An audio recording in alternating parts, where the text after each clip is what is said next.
ಭಗವಾನ್ watch. ಆದುದೆಲ್ಲ ಒಳ್ಳೆಯದಕ್ಕೆ ಆಗಿದೆ, ಆಗುವುದೆಲ್ಲ ಒಳ್ಳೆಯದೇ ಆಗುತ್ತಿದೆ, ಆಗಲಿರುವುದು ಸಹ ಒಳ್ಳೆಯದೇ ಆಗಲಿದೆ. ರೋಧಿಸಲು ನೀನೇನು ಕಳೆದುಕೊಂಡಿರುವೆ? ಕಳೆದುಕೊಳ್ಳಲು ನೀನು ತಂದಿರುವುದಾದರೂ ಏನು?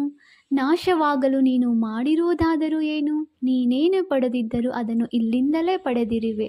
ಯಾವುದು ನಿನ್ನ ಭಾಗ್ಯದಲ್ಲಿ ಇದೆಯೋ ಅದು ನಿನಗೆ ಸಿಕ್ಕೇ ತೀರುತ್ತದೆ. ಯಾವುದು ನಿನ್ನದಲ್ಲವೋ ಅದು ನೀ ಎಷ್ಟೇ ಪ್ರಯತ್ನಿಸಿದ್ದರೂ ಸಿಗಲಾರದು.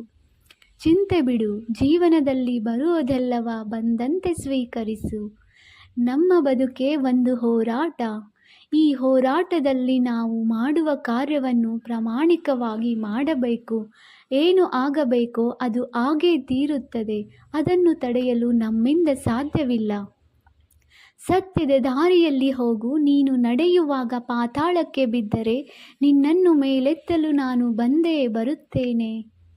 ಸ್ವರ್ಗದಲ್ಲಿ ಎಲ್ಲವೂ ಇದೆ, ಆದರೆ ಸಾವಿಲ್ಲ. ಭಗವದ್ಗೀತೆಯಲ್ಲಿ ಎಲ್ಲವೂ ಇದೆ, ಆದರೆ ಸುಳ್ಳಿಲ್ಲ. ಜಗತ್ತಿನಲ್ಲಿ ಎಲ್ಲವೂ ಇದೆ, ನೆಮ್ಮದಿ ಇಲ್ಲ. ಇವತ್ತಿನ ಎಲ್ಲ ಮಾನವರಲ್ಲಿ ಎಲ್ಲವೂ ಇದೆ, ಆದರೆ ಶಾಂತಿ ಇಲ್ಲ.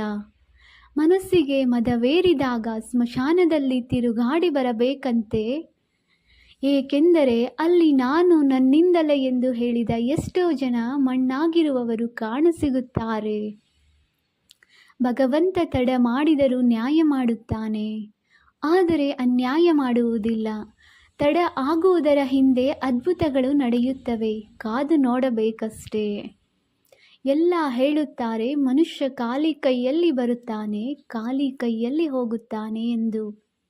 ಆದರೆ ಮನುಷ್ಯ ಬರುವಾಗ ಭಾಗ್ಯದ ಜೊತೆ ಬರುತ್ತಾನೆ, ಹೋಗುವಾಗ ಕರ್ಮದ ಫಲ ತೆಗೆದುಕೊಂಡು ಹೋಗುತ್ತಾನೆ. ಬದುಕುವುದಕ್ಕಾಗಿ ದುಡಿಯುವುದು ಅನಿವಾರ್ಯ. ಹಾಗಂತ ಫಲದ ಮೇಲೆ ಕಣ್ಣಿಟ್ಟು ಕೆಲಸ ಮಾಡಿದರೆ ನಿರಾಸೆ ಖಚಿತ. ಕೆಲಸವನ್ನು ಶ್ರದ್ಧೆಯಿಂದ ಪ್ರೀತಿಯಿಂದ ಮಾಡಿದರೆ ಫಲ ಇಂದಲ್ಲ ನಾಳೆ ದೊರಕಿಯೇ ದೊರಕುತ್ತದೆ. ಒಂದು ಬಾರಿ ಅರ್ಜುನ ಶ್ರೀಕೃಷ್ಣನನ್ನು ಕೇಳಿದ, ಈ ಗೋಡೆಯ ಮೇಲೆ